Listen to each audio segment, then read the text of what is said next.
It's Thursday, the 31st of May 2018, and this is your EV News Daily. Well, good morning, good afternoon, good evening. Wherever you're listening around the world, a very warm welcome from London in the UK. Here is today's news about electric cars and the future of transport. My name is Martyn Lee, and I go through every EV article online, so you don't have to. Coming up on today's show, the Audi e-tron EV is confirmed to get cameras, not mirrors. And Hyundai announced the details of their 2019 Ioniq, but will it include a bigger battery? But first of all, well, getting a B+ in school tests is not the end of the world. I'd be pretty happy with that. But what if your teacher allowed you to come back a week later, telling you exactly what you got wrong, allow you to fix up that one question, and then give you an A+ pass with flying colours? That's pretty much the last 7 days in the world of both Consumer Reports and Tesla. Well, Consumer Reports says that it now recommends the Tesla Model 3, which they previously stopped short of. They say after our testers found a recent over-the-air update improved the car's braking distance by nearly 20 feet. In an email to Consumer Reports, a Tesla spokeswoman said that the company improved the software for the Model 3's anti-lock braking system to adapt to variations in how the brakes might be used and to respond to different environmental conditions. Well, the improved braking distances raised the Model 3's overall score enough for the car to be recommended by Consumer Reports. They say, but our testers had other areas of concern as well. They found issues with the Model 3's wind noise, the stiff ride, and the uncomfortable rear seat. Well, last week, Elon Musk told Consumer Reports in a conversation that the automaker had already been making changes to its production line to address those other follow-up 3 issues. One of the most experienced of Tesla writers, Dana Hull, for Bloomberg, says that Tesla's Model 3 sedan won a coveted recommendation from Consumer Reports after an over-the-air software update improved braking by almost 20 feet. The new software addressed variations in braking styles. Jake Fisher is the director of auto testing at Consumer Reports. Firstly, cool job. Secondly, he described the improvement as unprecedented. He says this, and I quote, "I've been at Consumer Reports for 19 years. I've tested more than 1,000 cars, and I've never seen a car that could improve its track performance with an over-the-air update." End quote. He released that in a statement yesterday. Well, the updates are being rolled out now for any Model 3 owners listening to the podcast. And Elon Musk himself tweeted this: improved windshield aero noise and suspension for ride comfort are major ops. Unless you're really bothered by them, don't replace. Best way to improve ride is to drop tyre pressure to around 39 psi. 45 psi is best range, but lower comfort. And that was the end of his tweets. So they're already making changes to the design of the windshield and the suspension. Nothing about the rear seat. But for early owners of the Model 3, for the first, whatever it is, 30,000 people that managed to get one, don't take your car back to Tesla. Don't get your windshield changed and don't get your suspension sorted. Electrek say the hardware update to the suspension has reportedly started rolling out in December, and owners can have it retrofitted at a Tesla service centre. I've put links to Consumer Reports and Bloomberg and Electrek all in the show notes if you want to read more. Well, moving on and to Audi and wing mirrors. Right, wing mirrors are what I would put into the category of solved problems. We went round the houses when we first invented cars, and we decided wing mirrors were the best solution. And then for many years, we've used wing mirrors. A bit like sinks. Sinks were a solved problem. We knew how to make them. Sinks work. Then you go to a fancy pants hotel these days, and they've started installing sinks like flat slates and flat pieces of stone with funky taps, and the next thing you know, it's splashing everywhere and you've got a wet crotch. Just me? Probably just me. Look, Autoblog say that Audi have reinvented the wing mirror. They're putting cameras on the forthcoming Audi e-tron Quattro EV. It does look very cool, by the way. So, maybe it did need a slight tweak because the cameras look so cool on the concept car, but I always thought it would be a concept car thing only and would never make its way onto the car because cameras and LCD screens inside are going to be so much more expensive than a wing mirror that costs like $5 or something. Well, they say that the optional cameras, so they might not be standard, but the optional cameras are mounted to winglets where the standard mirrors would be. As for where you see the camera views, there's going to be a screen in the area to the left of the instrument cluster. That's for the left camera, obviously. Audi not being clear about where the screen for the right-hand camera would go. Well, back in 2016, Autonews were already talking about this issue. Cameras capture a wider angle of view than mirrors do, and they can see blind spots, usually invisible, with mirrors. They can also improve visibility by digitally compensating for glare, darkness, and even rainy weather. The pathway to mirrorless cars was cleared in 2015, when the United Nations World Forum for Harmonization of Vehicle Regulations, that's catchy, approved the use of cameras that meet certain specs in place of the mirrors. Now, North America, as far as I understand, is expected to follow suit sometime in 2018 and allow cameras, not mirrors, which means this option would be available to Audi e-tron Quattro EV buyers in North America. It does look super cool. There's not a lot wrong with your car mirror, but let's see how they work out in practice. If nothing else, it's 2 extra cameras facing rearward that you would hope, well, if you were Elon Musk, you'd be telling your engineers, make sure you're recording these onto a hard drive somewhere. Now, we are still waiting, obviously, going back to Tesla, for any kind of access to recorded cameras, the whole kind of dash cam facility. But if you were Audi, it'd be a big selling point to say, yep, for the last, the last 12 hours of footage or something, all on a hard drive in the car. And if you have an accident, there you go. For your insurance company, 2 extra rearward-facing cameras capturing everything. That would be so cool. Let's wait and see. Well, moving on to a couple of stories about Hyundai. First of all, according to the Korean media, Hyundai could be about to make their own EV batteries in an attempt to ease the bottlenecks which have slowed up sales. They could have sold many more EVs, especially the Hyundai Ioniq, but they just can't make enough of them. And they're also aiming to reduce the dependency on their suppliers, LG Chem and SK Innovation. Now, when you think about it, these battery supply contracts done way in advance, and you got to admit, if it was your signature at the bottom of that contract, it's easy, all well and easy. All very easy to criticise car makers for not having enough Ioniqs. I mean, they're a great car, super efficient. They just can't sell, the waiting list is huge. They can't make enough of them.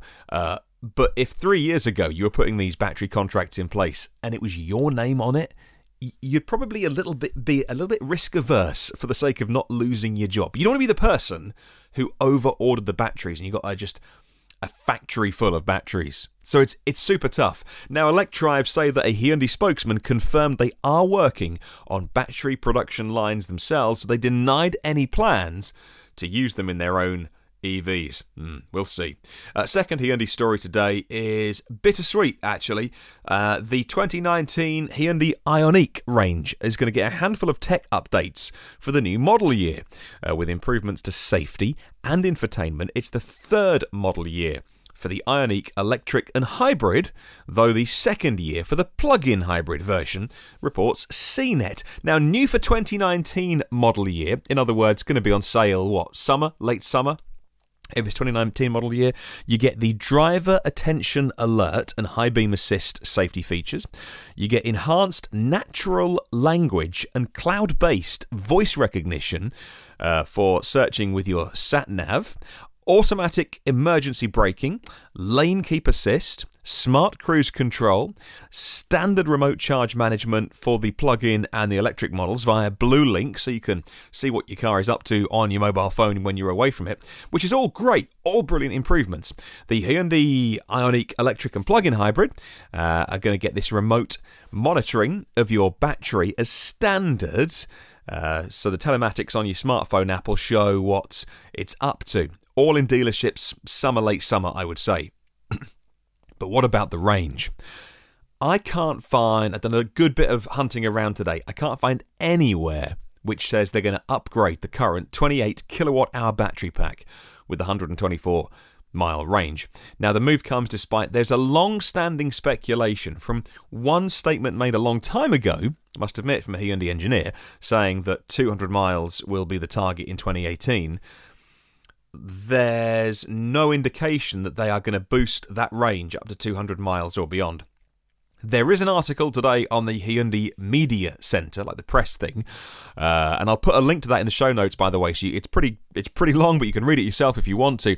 I've picked out the key paragraphs here. The Ioniq plug-in hybrid provides an estimated all-electric range of 29 miles, that's 119 mpge in EV mode, powered by an 8.9 kilowatt-hour lithium-ion polymer battery, and this paragraph further down, the Ioniq Electric has an estimated 136 mpge rating, the highest efficiency rating, is that right? Efficiency rating?